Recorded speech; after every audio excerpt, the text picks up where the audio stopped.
Yeah. Another reaction by Genius. You lot know the vibe. Like if you ain't like, subscribed if you ain't subscribed. This one is a HMP prison interview. Yeah.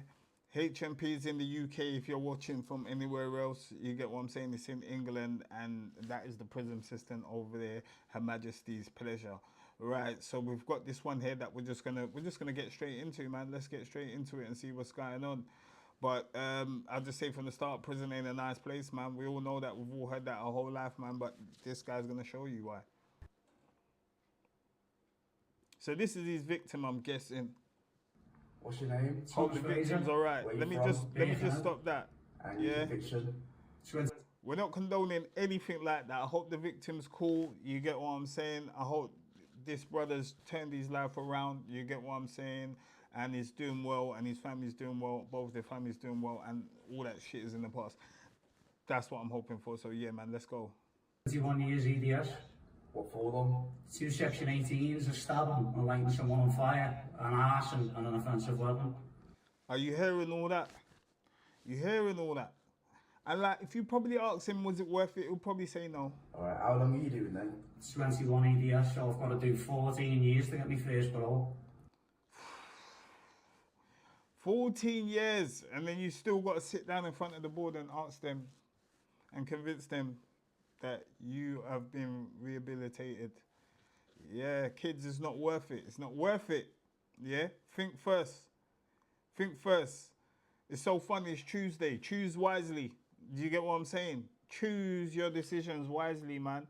They can affect you forever, and they affect multiple people. Okay, when did you come to prison and when are you out? And you lot watching this, yeah? I know I'm reacting and stuff, but you got people that need you.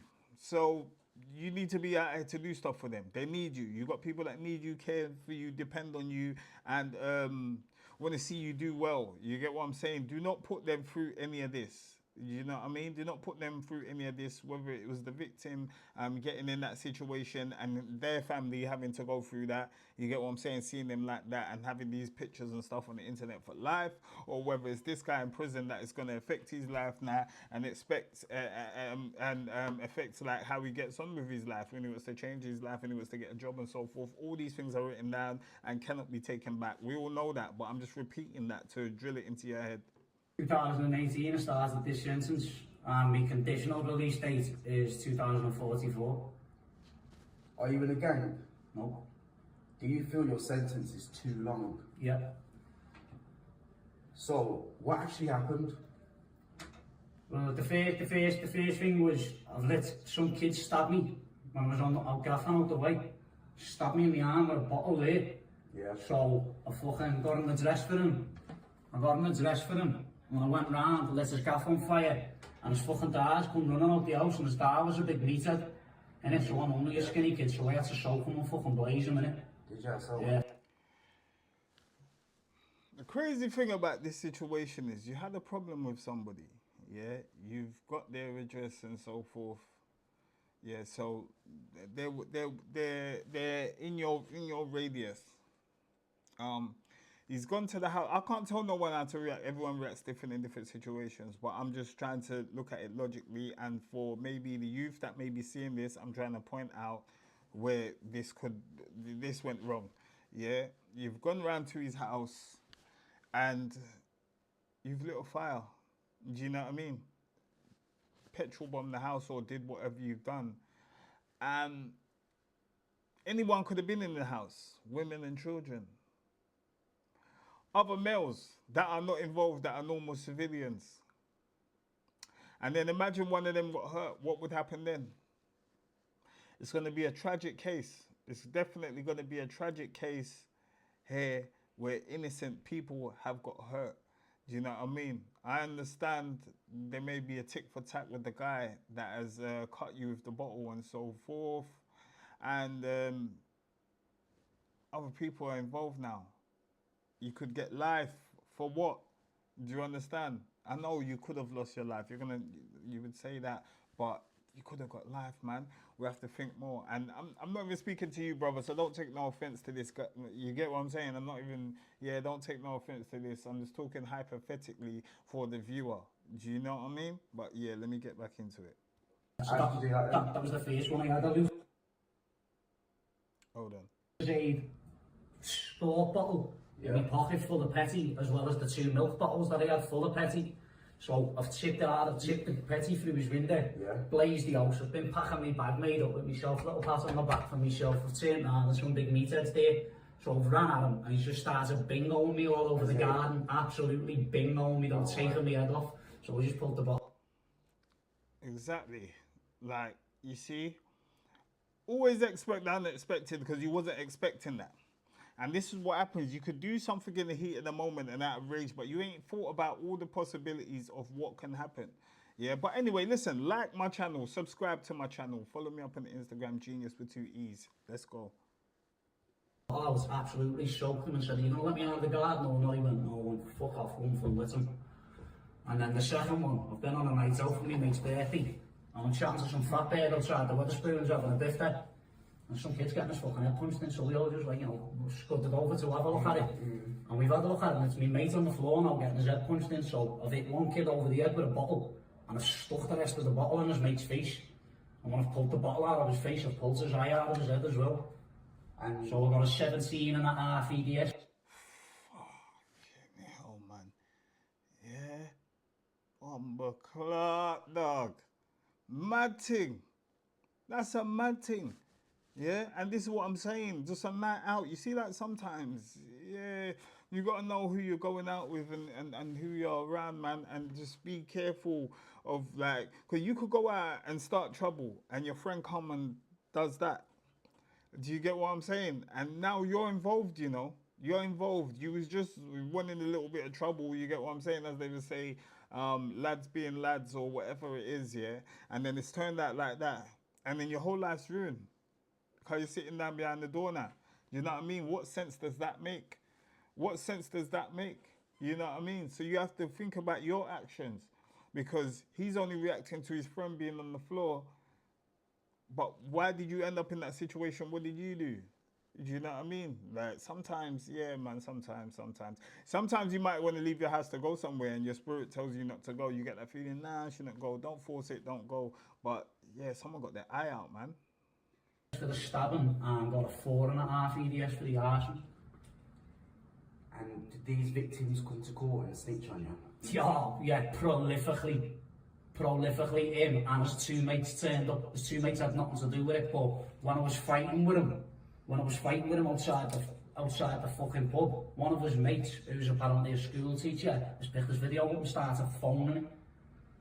Started filming it, so he's got me fucking stabbing him on camera with the bottle and that, you know what I mean? Yeah. And then they've turned up at court, yeah, all been crying their eyes out on the fucking stand and all this and all.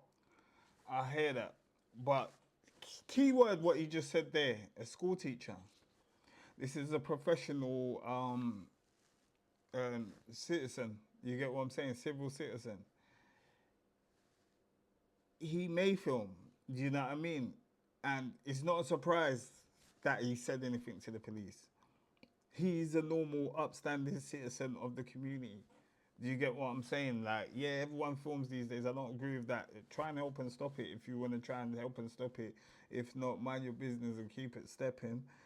But it's normal civilians you're dealing with here, mate. You get what I'm saying? Normal civilians. What do you expect? You can't expect anything else. Like, this is what they're traumatized.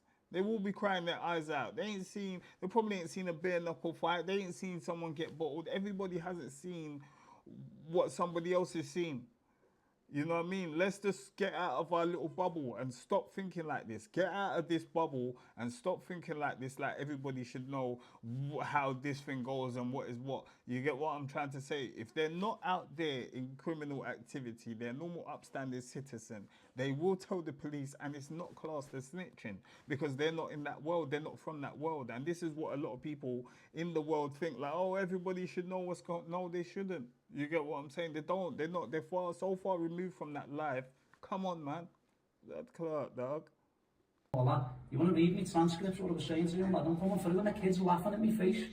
Laughing in my face while I'm coming through to get sentenced, lad, yeah? So, the judge is giving it all, well, he's clearly terrified for his life. Or listen, his two mates got on the stand, they started crying and all, oh, listen, all that, and then as soon as I got convicted, you should have heard the round of applause around the fucking, around the courtroom, mate. Everyone was clapping. Yeah. Yeah, personally, I was fucking fuming, but they were made up with it. This is what I mean. Everyone was clapping. To you, that's mental. But what you done to them is mental. Everybody don't think the same. Do you understand? Two different worlds. Two different worlds. Come on. The lads of mine started giving me a load of shit, so I called it a slag. Is it true that you took on this hit because you owed money to someone? And No, they put it down, they had to put it down to one or two reasons, because apparently my family name has never been heard of by him, and I've never heard of his family name, so in other words, we didn't grass on each other, the fella that lit on fire. But they've put it down to, you've either got to donate on commission, or you're criminally insane. And I've been ruled out as criminally insane, so they've put it down to, as I've done it on commission, which basically means I've been paid for it. Did you get paid for it? The fuck I wish. So what was it like to set somebody on fire, and how messy did it get? But you know what, it's like, it's scary seeing a full-grown man scream like that. Like, I'm not gonna lie to you, like, I'll sit here now and tell you it was funny and all that and that, but they weren't at the time, like, it was half scary, you know. It was half scary seeing a full-blown fella on fire crying his fucking eyes out, running around. Like, it sounds funny now, like, but it's fucking not when you stood there in front of him and he's trying to grab hold of you. How did you feel after? Felt like a fucking macho man for about 3 hours until I got home and realised it burnt all my back and burned my hand, and then I didn't feel so big anymore. Oh, so you had injuries yourself? I had injuries, yeah. But they'd gone by the time I'd come to get questioned, because when I come to get questioned, he said to me, let me see your hand, because the fella told us he had hold of you for a while, so you must have had burn marks on you. They never checked me back, I had the burn on my back, but the burn on my hand had healed up by then. But they found a lighter at the scene, that's what got me nicked on that, I dropped the fucking lighter at the scene. How did the media betray you? Like a fucking, haven't you... Yeah, man. Crazy stories. There's some crazy stories out there, man. And I'm going to be reacting to them. So like the channel, subscribe to the channel, and recommend what you want to see me reacting to and see my opinion on. But this one... I've got my appeal there. They just put it down to like I've been running around the country causing all madness and that. Because I've been nicked in 2 different areas, and then I've no fixed abode as well, so they just must be putting it down to, well, you're doing this here in Liverpool and then you're going out of town to Chester and doing that. How did the media betray you? What was it saying about you in the papers? It's violent thug, young violent thug. What was the exact words on it? I can't remember. You'll have to let me get a printout or something of it. It was just like the young thug and portraying you as a pure scallion. And how do you feel about the media portraying you like that? Bollocks, because they don't know me, they haven't got a clue who I am, and they haven't got a clue or nothing about the sentence. Okay. Mainly the Liverpool echo, full of shit. If you could say something to your victim, what would you say? When I get out, I'm coming for you out of the eye, you cunts. That's a promise.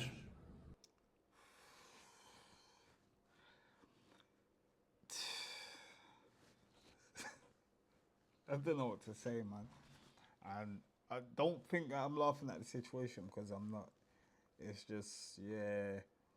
This is a lot. There's a lot going on here. There's a lot to unpack, you know. And the fact that this is being said on camera still is like, more than likely, you're only going to end up back in there.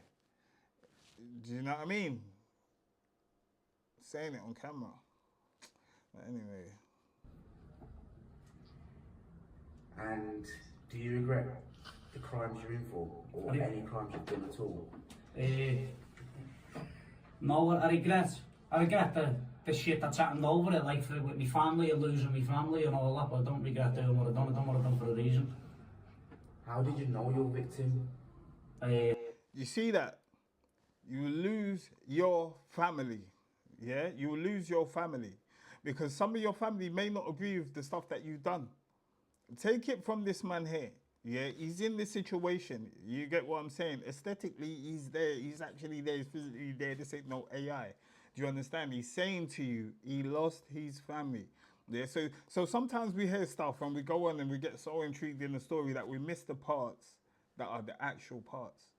Do you get what I'm trying to say to you? And yeah, your family might not agree. Your family might be scared for their life. You're in there and your family's thinking somebody may attack them for what you done. How are you going to help them? How are you going to help them? You're just going to have to sit there and listen and hear the stories. You know, so fingers crossed that nothing like that happens, like to anyone that's doing all this stuff, because you have to think about your family. Yeah, they're thinking about their mental health because every day they're sitting down thinking about you. Are you safe there? Are you going to be safe when you come out? Are people looking for them? Yeah, they're normal civilians, but they're moving like they're in the food chain in the criminal world. Do you know what I mean? Just because of your actions now. And that's the way it is. And when you come out, you may be lonely and old. So people get these big birds and stuff, man. Think about it. Yeah, and the kids, like, they got to see it as well. Because you see, when I was younger, like, the older people around, man, like, all the generations older than man, told, man, and just said, like, don't get involved in trouble, you know. Don't get involved in crime. Don't get involved in mix-up. Whatever happened, happened. But they told me, and they constantly drill that into man's head and push that. Yo, I know your family. I know this one. I know that one. You get what I'm saying? So just subconsciously, I just move different when I'm out on the roads anyway. Do you get what I'm trying to say? Because people know my family. I don't want no one to go back and say that, oh, they saw me doing this or they saw me doing that. No, that's embarrassment. You know, nowadays, a lot of that is lost. A lot of that is lost, man. But you hear it. He said his family, because they're not coming to visit. A few of them might. But all them years there, 18 years have come on, like, they got lives. People get older, injuries, so forth. You know, and you feel that people are leaving you out. No, brother, man. Come on, man. Yeah? As the human race, everyone has to do better. The second one I didn't, and the first one I didn't, and it was son. Were you and the victim on good terms? No, we weren't on any terms. Okay. What's the truth? What do you want to clear up? Because there's a lot of stigma about your case, and everything that got said in court is not true, is it? Not all of it anyway. Not everything, no. And did they make a lot of lies up about you? I wouldn't say a lot. I mean, it's more the case details they've put down to shit. I wouldn't say so much, mate, because they've portrayed me to be an arsehole like I am, so... Yeah, I get it. You know how it's gonna go though. They're gonna twist up stuff, the twisted truth, and add their little bits and pieces maybe to make you seem worse, and just to get you get what they want basically, which is to get you sentenced for a certain amount of time or for a good amount of time in their eyes. Do you know what I mean? And you've got to try and defend yourself with that. You know what I mean? But yeah, I'm gonna let you lot go. Go watch HMP Prison Interviews UK. You see it there on the screen. I'm not gonna play the whole thing. I'm gonna let you go and hear what he said about the rest of the case. Yeah. This is the end. Like if you haven't liked, subscribed if you haven't subscribed. You know the vibe.